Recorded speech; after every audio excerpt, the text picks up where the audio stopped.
So why do all businesses need sales funnels? Well, it's really important to have a sales funnel in your business now day and age because consumers are more sophisticated than ever before. They can literally go onto Google and Google whatever it is that they're looking to find out and find out if your product or service is actually a good product, if there's reviews, recommendations, and really are able to do their due diligence because back in the day where there wasn't internet, so there wasn't any ability to go on something to verify information. You had to go back to the records and whatnot at like the library or Chamber of Commerce and all these different places. They weren't able to get information as readily and easily as they're able to today, right? And with the consumers being a lot more sophisticated, selling today isn't as simple as sending somebody to a landing page and telling them to buy, right?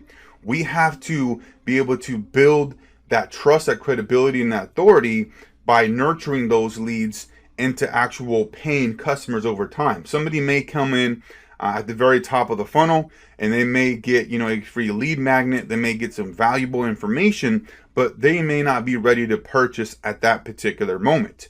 So what we do with the sales funnel is we nurture them, continue to market to them so that when they are ready to purchase, they can go ahead and make that purchase because they've seen your brand multiple times. They're familiar with it. You are now a trusted source. You provided value, and it's easy for them now to become paying customers.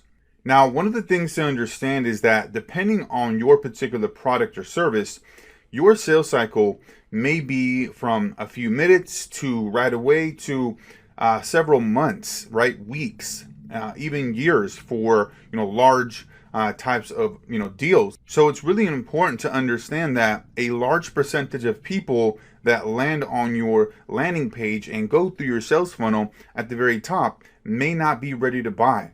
So that's where you come in and provide just an enormous amount of value, right? That positions you correctly. Because if you're just trying to sell everybody at every particular stage, right, then you're going to get seen as somebody who is just trying to sell a product or a service. But if you are just continuing to provide value, right, continuing to provide valuable content and information, and then at each particular piece of content that they're consuming, if you have a specific offer there, right, then that's where you can easily attract those first-time buyers. Because if you're just blatantly trying to sell somebody on your product or service right out of the gate or at really any given stage, and you're doing it kind of forcefully, you're going to turn a lot of these new kind of sophisticated customers off, because people want to make sure that they're buying with their own kind of emotion. They're not just trying to get sold.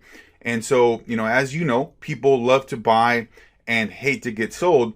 So when you're kind of just like, hey, here's this valuable information, here's this great content you can consume, and hey, if you want to learn more and you want to get to that next level, hey, here's an offer to purchase X product or Y service, from me, so that, it could aid you and help you getting to that next level. And as I mentioned, with the sales funnel, you're rarely trying to get people to buy on that first interaction, unless you have a specific product. And I have a specific sales funnel that I'm going to go through later on in this course, where you have like a one-time offer in the very beginning, but that's going to be different than most funnels, where you're really just trying to get somebody to input their information, right, their contact information, so you can put them into your funnel, and then you can continue to provide them value, right, so that they'll eventually turn into a paying customer. Now, with working in the digital marketing space and working with a ton of different types of businesses, one of the things that I found out for the most part is that very, very few of them have actual sales funnels. And with the sales funnel, it can increase that lifetime value of a particular customer or client, right, whatever that may be. Because what ends up happening is that, let's say for like a dentist, right, you bring somebody in for a low ticket offer, or maybe something for free, free teeth cleaning. Once they actually become now a patient, you can then continue to market to them and upsell different products, right? Different kind of procedures. So then after that teeth cleaning, maybe you have teeth whitening, and then maybe you have a 6-month checkup, and then after that you have maybe like an implant or whatever that may be. As long as you're moving that particular patient right up that value ladder through your sales funnel there, where they're continuing to purchase higher ticket items, right? That's the whole intention and the goal of that sales funnel. It increases the lifetime value, and the initial purchase is just the beginning. All right, so that's it for this section here, and we'll see you on the next one. Thanks.